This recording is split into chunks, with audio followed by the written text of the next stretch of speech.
nous avons formalisé notre mission en 2015. Notre mission est de recréer par l'alimentation le lien entre l'homme et la nature. Cette mission, elle repose sur 4 piliers. Proposer une alimentation saine et écologique, bâtir un écosystème fertile et interdépendant, régénérer les ressources naturelles nécessaires à notre activité et bâtir une organisation diverse et agile. Et alors pour que ce ne soit pas juste une déclaration d'intention ou des posters sur les murs, nous avons 3 leviers pour activer notre mission, pour la rendre concrète et tangible. Notre premier levier, c'est l'offre. C'est de faire en sorte que notre mission se traduise dans notre offre. C'est de faire en sorte que chacun de nos produits incarne notre mission. Aujourd'hui, nous proposons une alimentation qui soit à 80% biologique. 80% de notre chiffre d'affaires est issu de l'agriculture biologique. 95% de nos produits conviennent à des végétariens. Et enfin, une alimentation qui soit de bonne qualité nutritionnelle. Plus de 60% de nos produits ont une bonne ou une excellente qualité nutritionnelle, c'est-à-dire un Nutri-Score A, B ou C. Ensuite, notre deuxième levier pour rendre cette mission tangible, c'est nos pratiques. C'est de la traduire dans tout ce qu'on fait au quotidien, c'est-à-dire dans notre manière d'acheminer nos produits, dans notre manière de traiter nos collaborateurs, dans notre manière d'interagir avec notre communauté. Et ça, en fait, c'est Bicorp. C'est le référentiel qui va garantir que nos pratiques sont bien alignées et cohérentes avec notre mission. La certification Bicorp est une certification RSE la plus exigeante au monde. À travers plus de 200 critères, elle évalue en 360 degrés l'impact social et environnemental de l'entreprise. C'est elle qui va garantir qu'au-delà des bons produits, on est aussi une bonne entreprise. On est particulièrement fiers parce qu'en 2017, on a été la première entreprise agroalimentaire à décrocher la certification Bicorp. Et cette année, on a renouvelé la certification après 3 ans avec un score exceptionnel de 102 points. Ce score exceptionnel vient à la fois valoriser notre engagement historique pour la bio, pour la nutrition, mais aussi la transformation opérée sur l'ensemble de nos pratiques ces dernières années. On est très fiers d'être certifié Bicorp. Malheureusement, cette certification, elle est encore méconnue en France et pourtant c'est une des plus exigeantes au monde. Donc vraiment, notre ambition maintenant, c'est d'aller la développer, de la faire connaître à nos parties prenantes et c'est essayer aussi de faire monter à bord nos fournisseurs, nos clients à nos côtés sur cette certification. Et enfin, notre troisième levier pour rendre concrète cette mission, c'est notre fondation.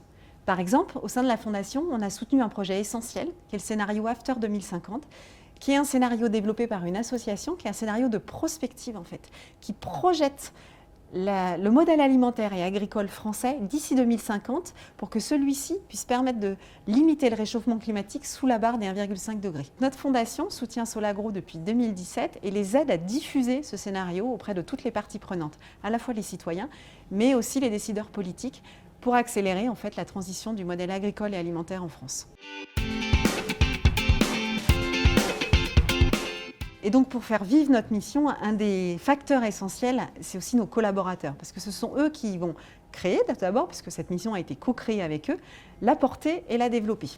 Donc on porte une attention particulière à faire vivre cette mission auprès de nos collaborateurs en les sensibilisant, en les inspirant et en leur donnant envie d'agir. Par exemple, chaque année, on organise ce qu'on appelle l'Organic Day, qui est une journée où on rassemble tous nos collaborateurs pour développer leurs connaissances sur un sujet social ou environnemental lié à l'alimentation. Ensuite, on travaille aussi sur la co-responsabilisation. 90% de nos managers ont des primes en lien avec des objectifs RSE. Et enfin, on a travaillé sur un nouveau siège social qui incarne cette mission, qui permet à chaque collaborateur de vivre au quotidien et concrètement la mission de l'entreprise. Donc notre siège, qui s'appelle La Ruche, alors La Ruche, ce n'est pas un nom qu'on doit au hasard. La Ruche, c'est un endroit où on fabrique de bons produits sains et naturels, comme chez nous. Et c'est aussi le symbole du travail collaboratif. C'est la coopération, c'est une valeur forte de notre entreprise. La Ruche, c'est un bâtiment qui est bienveillant pour la nature. On a suivi le référentiel HQE, haute qualité environnementale, et on a focusé sur 7 cibles, et particulièrement sur l'enveloppe extérieure du bâtiment, sur son isolation thermique. On a une enveloppe qui est 20% plus haute que la moyenne et qu'on a doublée par une seconde peau en osier pour limiter en fait les facteurs caloriques du soleil. C'est un bâtiment qui est notamment bienveillant aussi pour les hommes. C'est le premier bâtiment à avoir obtenu la certification WELL. La certification WELL, c'est la première certification qui vise le bien-être et la santé de ses occupants. On va travailler notamment dans le bâtiment sur la qualité de l'air, la qualité de la lumière, le confort, l'accès à la culture, l'activité physique. Et c'est un bâtiment qui met au centre L'alimentation. Quand vous rentrez dans le bâtiment, vous tombez sur une grande cuisine ouverte qui est un lieu totalement hybride, à la fois un lieu de restauration, à la fois aussi un lieu de rencontre. Et on va pousser l'alimentation jusqu'au cœur de nos jardins. Toutes nos haies sont comestibles. On a travaillé sur un potager, on a un verger avec une dizaine d'espèces comestibles aussi, d'espèces végétales. On a des ruches, bien entendu. On a aussi des moutons qui viennent tondre la pelouse. Donc voilà, on a vraiment un bâtiment qui cherche à relier l'homme et la nature à travers l'alimentation. Notre mission, elle n'est pas figée, elle continue à grandir, à se développer. Donc notre prochain enjeu, ça va être de pousser la biodiversité encore plus loin, à la fois dans les champs, mais aussi en termes de diversité dans l'assiette des Français.